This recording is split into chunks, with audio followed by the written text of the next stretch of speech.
Oh. After laughter is that look on a person's face after laughing really hard, and then there's this moment where they get back into reality.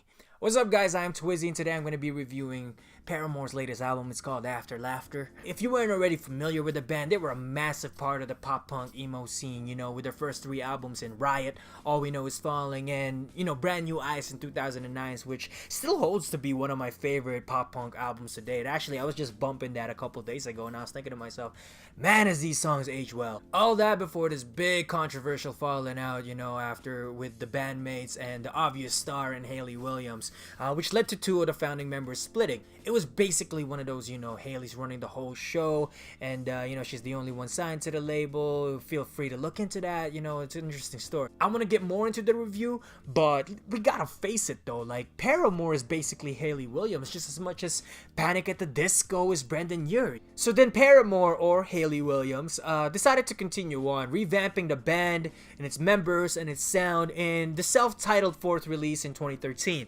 It met some acclaim, but a lot of heat from like the longtime fans because of how they changed their sound to do this new direction. They cut ties with the little that made them punk, and instead they sort of had this mainstream rebirth. But as long as the firecracker frontwoman and Hayley Williams is still there and she's doing an awesome job, I found that it's never bad. I actually preferred that self-titled album more than their first two albums. I found that it was similar to when Blink-182 dropped that self-titled album, and it's at that point is when they start experimenting with other sounds that they can do and go outside their niche and their demographic. I feel that by now, if you're just gonna listen to Paramore and look for some, emo pop punk, then you're just gonna quickly judge and probably be disappointed. However, if you can dig this alternative pop phase, like in previous single Ain't It Fun, then you're definitely in for a treat with this album. In After Laughter, Paramore progresses more into this purely pop territory, you know what I mean? But with more conviction. They sound more comfortable doing it.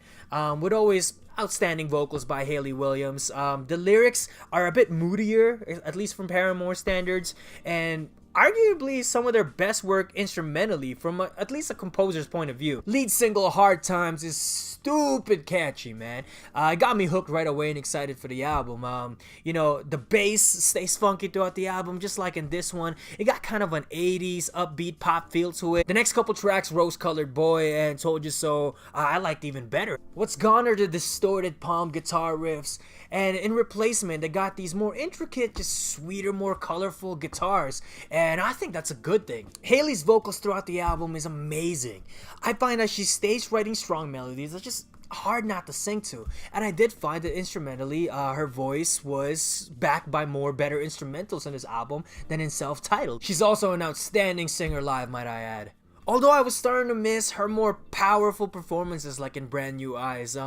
Forgiveness is more on the down-tempo side with great drum fills. Happy to have Zach back. It's more of a personal song for Hayley, and I actually love it when she shows off her vulnerability. The chorus is the highlight for me, and it seems that she's talking about a past relationship here, wink, wink. Before I get into more of the songs here, I just want to say that lyrically, this really captured my attention, I never cared much for Paramore's lyrics in After Laughter, though. It's like there's kind of like an underlying theme, and as happy as the tracks sound, it actually shows Hayley Williams' more darker psyche.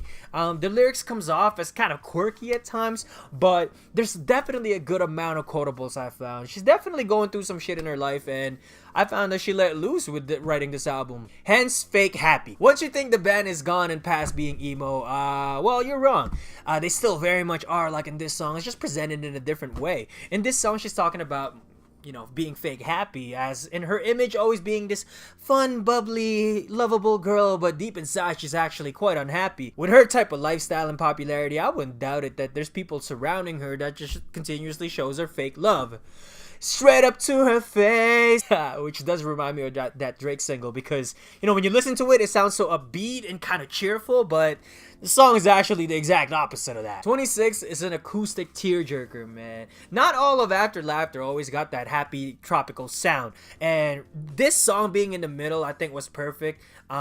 It kind of balances out the album. The lyrics are beautiful about keeping hope alive and, to stay dream. From Haley's twisted take on the love song with Pool, Grudges about old friendships, and the danceable Caught in the Middle about, the concept of getting older. I find that, these are three solid songs that shows that songwriting in Paramore only gets better by age. It's simply just more honest and relatable, topics that people in their late 20s like myself often think about, like the shoulda, coulda, wouldas, and losing old friends while reuniting with old ones.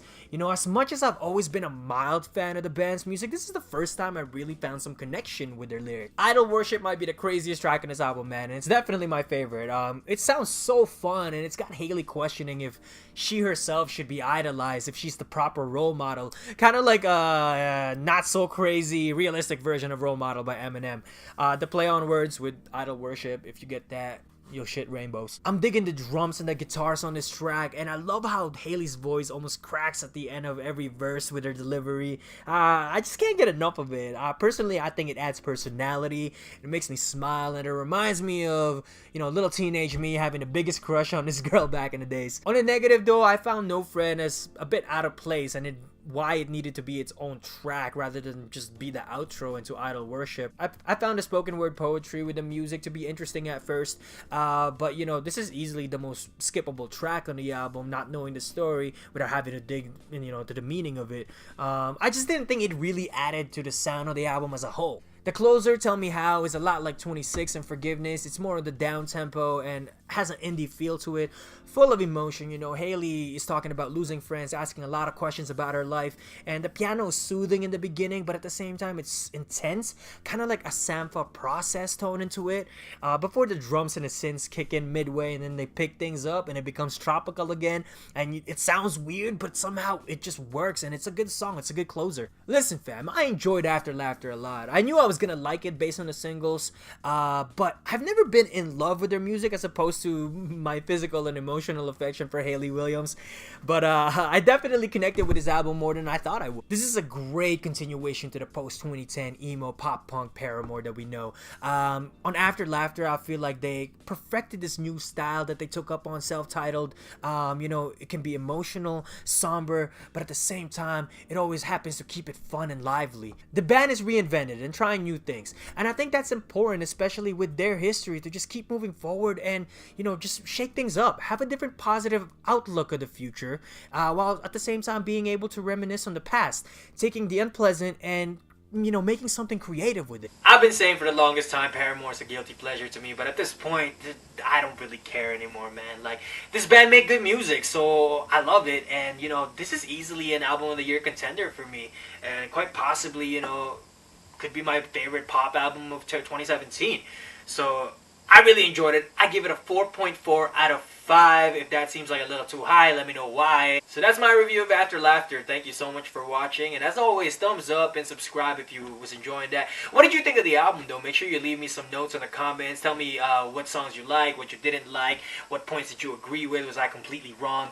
And, as always, I do make my own music, my original music as well. Link should be in the description if it's not already posted somewhere. Make sure you check that out. And thank you so much for watching again, y'all. See you next time. Peace.